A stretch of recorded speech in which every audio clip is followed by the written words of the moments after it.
Salutare, norișorii mei! Astăzi o să vă arăt ce se află în telefonul meu. Acesta este ecranul meu. Nu mai am, deci uitați-vă aici jos. Nu mai am aplicații pe acest fundal, doar aici sus. Aici am niște aplicații obișnuite pe care toată lumea le are, acestea nu sunt prea importante.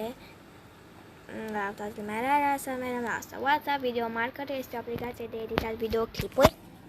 Snapchat, MyMovie, tot aplicații de editat filmulețe. Roblox, tot de editat filmulețe. Ecran de înregistrare, TikTok, Photolab, o aplicație de editat poze. Studio, CapCut, Clef Klein, este ca un calculator. Mobizen, cu ce filmez acum. Instagram, simt notițe, aici am ideile mele și mai multe, nu am foarte multe. Pinterest, tot app, MyPhoto, Canva și Mondly Language. Asta este de învățat limbi străine. Deci da, nu am ceva foarte interesant. Am dat să câte poze am cu Bibi. Am 1247 de poze cu Bibi. Da. Canalul meu de YouTube care avem 641, mai avem foarte puțin până la 700 și mai avem foarte puțin până la 1000.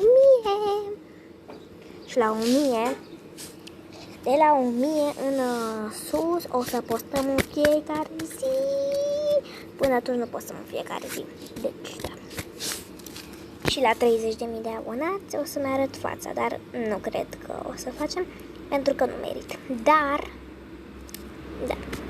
Ok, cam atât a fost pentru azi. Nu uitați să dați un like ușor, un subscriptor și un share. Eu v-am pupat tare și ne vedem data viitoare, dar nu vreau să... Asta pe Bibi, asta nu facem însă. Eu v-am pupat tare, da, foarte tare și ne vedem în videoclipul următor. Pa!